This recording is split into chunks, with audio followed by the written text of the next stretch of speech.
In episode 3, we get the full meaning of the grandfather paradox. The first guy that invented time travel, he hated his grandfather. So when he invented it, he wanted to do something about it. Go back in time and kill him. The problem is when he killed him, he didn't wait long enough for his mother to be born.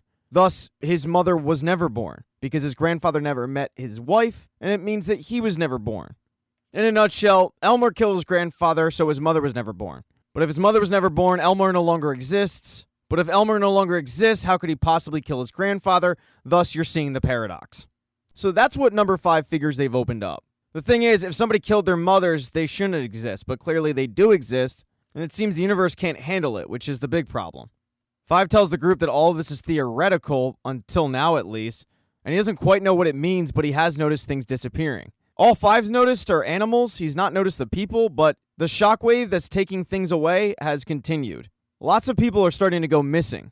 Klaus wants to figure out who killed their mother, and Diego's just convinced that it was Reginald. All of it makes sense. He knew where they were born. He hated them in 63. Not hard to figure out. But Klaus isn't so sure. Allison figures this should be an easy fix. Just go get the briefcase back and go home. But 5 looks at it like this is our home and you need to accept that. Hard to tell a woman that just lost her child and her husband. 5 can't take discussing this with people that just don't understand it. So he goes and has his conversation with somebody who does understand, Lila. He finds Lila enjoying a nice bath, and the two start trying to kill each other. When the fight finally dies down, he asks Lila, what do you know about the grandfather paradox? And she tells him, I know what you know. He asks Lila to hand over her briefcase so he can go and talk to her about the commission to figure out how this whole thing happened. But when she gestures to where the briefcase is, he says, Lila, how do you have 2? And that's because Lila's briefcase wasn't working, so she stole the other briefcase from the Sparrow Academy. But that one also isn't working. And it's very unlikely that 2 briefcases wouldn't be working at the same time. They're going to need to figure out how this happened, which means they're going to have to work together. As they're walking out of the bathhouse, they run into Diego, who wants Stanley to be disciplined, and the only person that Stanley's going to listen to is Lila. But her message to Diego is, figure it out. Just be a dad.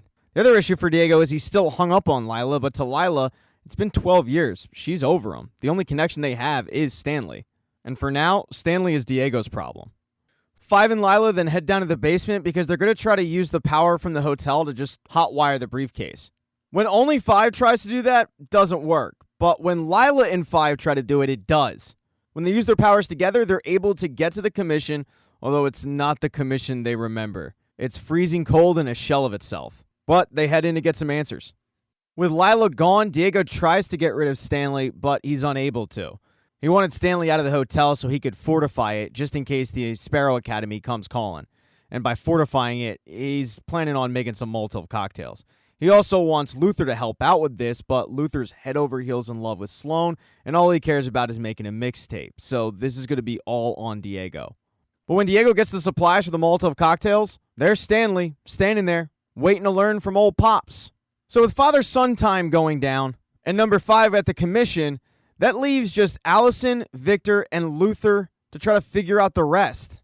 Luther confirms to the group that people are missing too, and Allison and Victor figure that must have been what happened to Marcus. That's why he didn't show up. The bad news is, they're probably not going to get the briefcase back, so Victor suggests just going over there and being honest with them. It's not the best idea, but if they pitch it well, they'll get the briefcase back and restore order. But over at the Sparrow Academy, it doesn't really seem like Ben is itching for Marcus to come back because without Marcus, Ben is now the number 1. Although Faye reminds him, the last time you had your chance to be number 1, it didn't end well. And that's when Ben, who is a much angrier Ben than we remember, grabs one of the ravens. And as the raven is shrieking, it's hurting Faye. Cooler heads, though, eventually prevail, and Ben explains that while he respects Marcus, for the time being, the hierarchy is Ben is the 1, and Faye is the number 2. And if Marcus returns, then, yeah, it'll go back to the way it was. But if they play this right, the Sparrow Academy will be all theirs. The two then get word that Allison and Victor are in the courtyard, and they go and meet with them and hear what they have to say. First thing Ben asks is, where the hell's Marcus? But before Victor can explain, Allison pipes up and says, he's fine, for now. But that'll all change real quick if you don't do exactly as we say.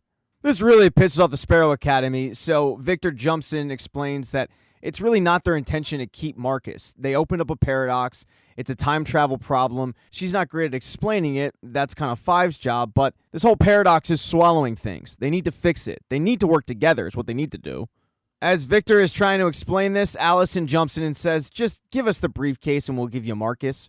But neither Faye or Ben have any idea about any briefcase. That doesn't stop Ben from yelling out, deal. So it's kind of set. The Sparrows are going to hand over a briefcase that they don't have, and the Umbrella Academy is going to hand over a brother that they don't have. Faye and Ben head back into the house, and they figure that if a briefcase was found, it would be down in the basement. And while they don't find a briefcase, what they do find is Grace genuflecting in front of that orb that sucked in Marcus. Grace is convinced that this orb is some kind of god, and she reveals to Ben and Faye that that orb sucked Marcus in. They ask Grace when this thing got here, and she says, 2 days ago, with our new visitors. And unbeknownst to them, one of those new visitors is in the house. It's Klaus. He couldn't believe that Reginald, even with his gruff disposition, would actually have their mothers killed. He needed to get some answers, so he snuck back in the house, and Reginald says, no, I didn't kill them. Klaus then needs to hide because Alfonso and Jamie come in with Reginald's food for the day and also the pills that he has to take. And Klaus can overhear the conversation, and they're not very nice to Reginald. They bully him into taking the pills, and they also bully him into signing something that they won't even let him read. It actually makes Klaus feel really bad for Reginald. The two start having a little bit of a heart-to-heart, and Reginald actually starts to like Klaus a little bit. Klaus continues to stay with Reginald, eating ice cream, watching TV with him, but eventually Reginald falls asleep, and he groans one word, oblivion. Klaus definitely thinks that's really interesting, but then he hears Grace singing. When he follows the voice, he finds Grace down in the basement, praying until she starts speaking in tongues. Back at the hotel, Allison and Victor walk back in, and they find Luther and Diego discussing a party. Luther really wants to throw Victor a welcome to the Brotherhood kind of party, and Diego's more concerned about saving the world for a third time. So when Victor walks in, Diego looks at him and says, you feel loved? And he says, yeah, I do. They then all sit down and start talking about what they're going to do when the Sparrow Academy shows up looking to make this trade. They can't even really formulate a plan because the Sparrow Academy shows up early. As they're kind of posturing, Sloane is mouthing to Luther, run.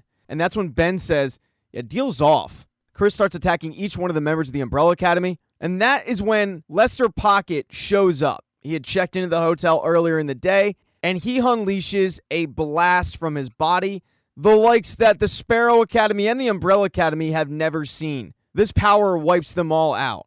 And it even seems to kill Alfonso and Jamie. Ben yells for the group to pull back, but the group is just him, Christopher, and Faye.